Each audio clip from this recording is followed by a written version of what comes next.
Shalom, saudaraku di mana saja berada.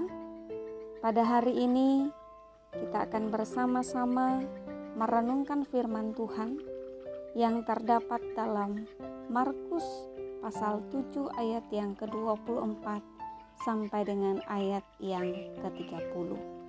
Sebelumnya mari kita berdoa. Bapa di sorga, saat ini kami bersama-sama ingin merenungkan firman-Mu. Kami mohon, pimpinlah kami dengan Roh Kudus-Mu, supaya kami mengerti, memahami, dan mengimani firman-Mu.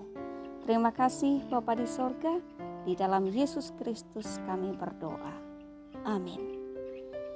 Bertepatan dengan Hari Perempuan GKE pada hari ini, tema renungan firman Tuhan untuk kita sekalian, yaitu jadilah perempuan yang mengasihi, berani, dan beriman teguh. Saudaraku, hari ini Gereja Kalimantan Evangelis merayakan Hari Perempuan GKE.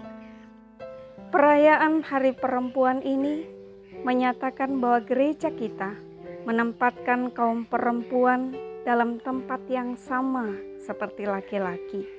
Kaum perempuan diberikan ruang dan kesempatan yang sama seperti kaum laki-laki untuk mengekspresikan dirinya. Bertepatan dengan Hari Perempuan ini, kita dapat belajar dari sosok seorang perempuan Siro-Fenisia yang meminta pertolongan Tuhan Yesus. Siro-Fenisia adalah daerah yang terletak antara Tirus dan Sidon di Roma. Perempuan ini adalah seorang Yunani atau seorang Kanaan yang bagi orang Yahudi digolongkan sebagai orang kafir karena ia bukan orang Yahudi. Bangsa itu dianggap sebagai bangsa asing yang berada di luar perjanjian Allah. Perempuan itu memiliki seorang anak yang kerasukan roh jahat.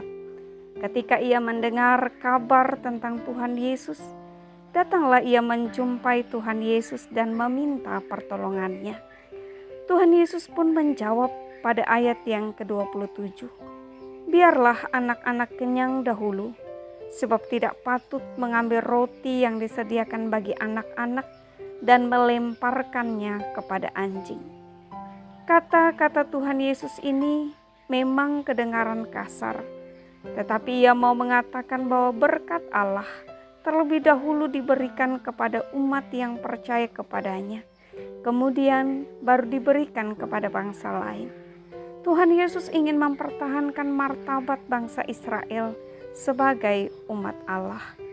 Perkataan Tuhan Yesus ini tidak membuat perempuan itu mundur dan menyerah, namun ia berkata, "Benar Tuhan, tetapi anjing yang di bawah meja juga makan remah-remah yang dijatuhkan anak-anak." Ia mau mengatakan bahwa sekalipun ia tidak layak atas berkat Allah, tetapi ia hanya meminta belas kasihan Allah atas hidupnya. Ia sangat merendahkan dirinya di hadapan Allah dan menunjukkan keteguhan imannya dan rela berjuang demi anaknya. Tuhan Yesus pun melihat imannya dan menolong anaknya. Saudaraku, dari sosok perempuan Siro-Fenisia ini, kita dapat belajar beberapa hal yang menjadi perenungan kita saat ini. Yang pertama yaitu kasihnya. Kasih yang dimilikinya adalah kasihnya kepada anaknya. Ia tidak ingin anaknya terus menderita. Ia mencari Tuhan Yesus untuk menolong anaknya. Ia memiliki cinta yang besar dan tulus bagi anaknya. Sebagai orang tua, marilah kita menunjukkan kasih yang besar bagi anak-anak kita. Jagalah supaya mereka tidak dirasuki oleh kuasa-kuasa jahat yang dapat membuat mereka menderita dan menghancurkan kehidupan dan masa depan mereka. Bawalah mereka kepada Tuhan yang dapat menjaga dan melindungi mereka. Ketika mereka mengenal dan dekat kepada Tuhan, maka mereka akan terus berjalan pada jalan Tuhan dan masa depan mereka adalah masa depan yang penuh harapan. Yang kedua, kita boleh belajar dari keberaniannya. Waktu itu, perempuan dikenal sebagai kaum yang lebih rendah dari laki-laki. Apalagi ia bukanlah orang Israel yang dianggap sebagai orang kafir dan tidak layak bagi Tuhan Yesus. Tetapi ia memberanikan dirinya untuk berjumpa dengan Tuhan Yesus dan menanggung resiko bahwa ia akan diusir, dihina dan direndahkan. Ia berani menghadapi semuanya. Karena itu marilah kita juga memiliki keberanian dalam menghadapi segala sesuatu. Berani dalam menyatakan apa yang benar, berani dalam melakukan kasih dan kebaikan, serta berani mempertahankan iman.